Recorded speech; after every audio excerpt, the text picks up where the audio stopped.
Notice notice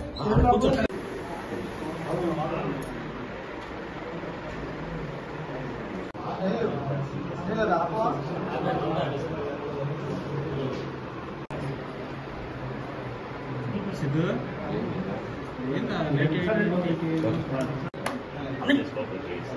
అదే మమ్మల్ని cooperate చేయమంటారు, అవతల వాళ్ళు మాత్రం ఎక్కువ విడిగా.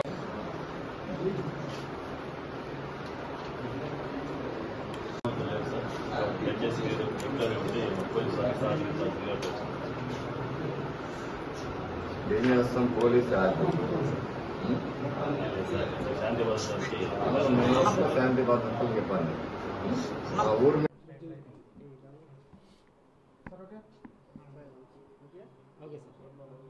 Any question?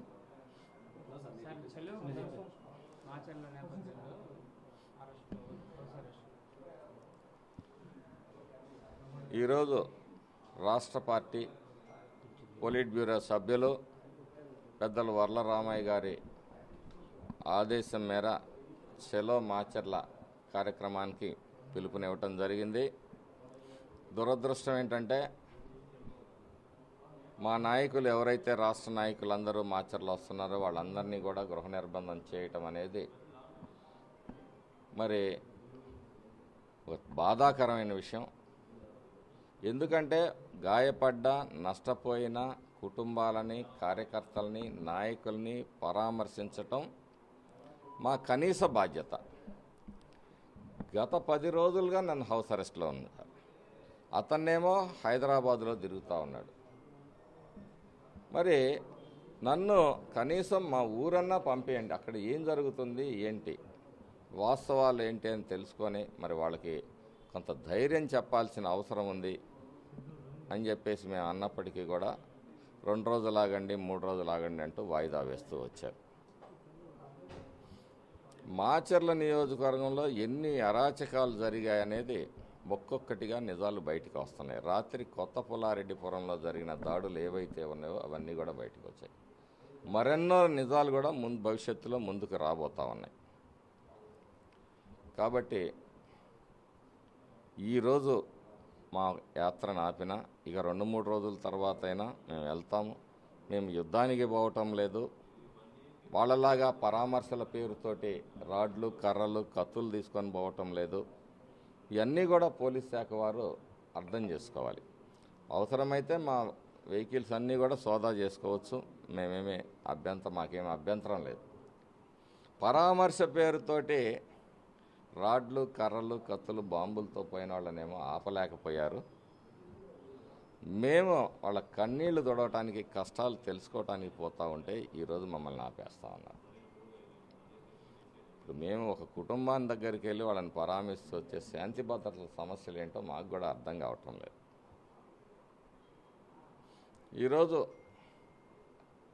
మాచర్ల ఎమ్మెల్యే స్వయంగా పోలవాయి గేట్లో పాల్గొని ఈవీఎంను పగలగొట్టి విధ్వంసం చేస్తే అతని మీద, అట్లాగే మరి గిరి గారు ఎవరైతే మా పోలింగ్ ఏజెంట్ ఉన్నారో ఆయన మీద దాడి చేస్తే మరి ఏ సెక్షన్ కట్టకనే పరిస్థితి. ఒక రకంగా ఏంటంటే పల్నాడులో ఇవాళ దాడులకు గురైన వ్యక్తులు అందరూ కూడా ముందు ప్రాణాలు రక్షించుకోవడానికి పక్కన వాళ్ళు పోలీస్ స్టేషన్కి వెళ్తే పోలీస్ స్టేషన్లో కంప్లైంట్ తీసుకునే దిక్కులేదు. ఆ పరిస్థితుల్లో వాళ్ళు అక్కడ ఉండలేక మరి మీ మీద కూడా కేసులు పెడుతున్నారనే పుకార్లతోటి చాలామంది చెట్టుకొకళ్ళు పుట్టకొకళ్ళు పోయారు. మేము ఎవరైతే గాయపడ్డారో 74 మంది లిస్టు కూడా పోలీస్ శాఖకి సమర్పిస్తాం. ఆలస్యంగానైనా కేసులు రిజిస్టర్ చేసి తగిన చర్యలు తీసుకోవాలని చెప్పేసి కూడా పోలీస్ శాఖని మరి కోరుతా ఉన్నాం. మరి 2 గంటల్లో మాచర్లు వస్తాను, నా మీదేం కేసులు లేవు, నేనేం తప్పు చేయలేదని చెప్పేసి గాంభీర్యంగా పలికిన ఒక సాక్షి మీడియాలో పలికిన ఈ శాసనసభ్యుడు అదే సాక్షి వాహనంలో పరారయ్యాడనేది బలంగా వస్తున్న వార్తలు. మరి చూస్తూ ఉన్నారు, ఏదో కమోడ్లు తయారు చేసే ఫ్యాక్టరీలో అతన్ని అరెస్ట్ చేశారు అని కొన్ని వార్తలు వస్తూ ఉన్నాయి. అంటే ఆ రోజు అన్పార్లమెంటరీ లాంగ్వేజ్ కూడా వాడుతూ నా మీద దుర్భాషలాడాడు. మీ పార్టీలో బూతు రత్నాలు చాలా ఉన్నాయి, అందులో కూడా నువ్వు ఒక బూతు రత్నాన్ని. నవరత్నాల్లో అరాచక రత్నాలు, దోపిడీ రత్నాలు, దుర్మార్గపు రత్నాలు, రౌడీ రత్నాల్లో నువ్వు ఒక బూతు రత్నానివి, రౌడీ రత్నానివి, దోపిడీ రత్నానివి. అన్నీ నవరత్నాల్లో అన్ని క్వాలిఫికేషన్స్ నీకే ఉన్నాయి రామకృష్ణారెడ్డి. దోపిడీలో కానీ, దుర్మార్గంలో కానీ, దౌర్జన్యంలో కానీ. మరి వెంటనే మరి పారిపోయేది ఎందుకు? నువ్వు తప్పు చేయని వాడివైతే, ప్రజాప్రతినిధిగా 4 సార్లు పనిచేసినాడు, ప్రజల ముందుకు రావాలి, చట్టం ముందుకు రావాలి, చట్టాన్ని గౌరవించాలి, వ్యవస్థల్ని గౌరవించాలి. నువ్వు పారిపోయావంటే మరి నీకు అసలు ఈ వ్యవస్థల పట్ల గౌరవం ఉందా? ఎన్నికల వ్యవస్థ మీద నీకు గౌరవం ఉంటే ఈవీఎంని పగలగొట్టవు. నీకు దాని మీద కూడా గౌరవం లేదు. ఇలాంటి ఎన్నికల నిబంధనలను ఉల్లంఘించి నా వ్యక్తుల్ని డిస్క్వాలిఫై చేయాలి.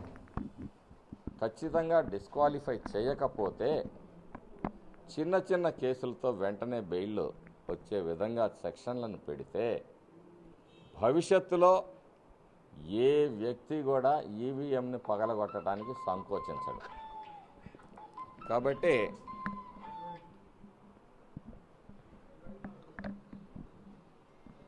ఎన్నికల కమిషను, పోలీస్ శాఖ తగిన విధంగా స్పందించి వీళ్ళ మీద కఠినమైన చర్యలు తీసుకోవాలని చెప్పేసి ఈ సందర్భంగా కోరుతా ఉన్నాను.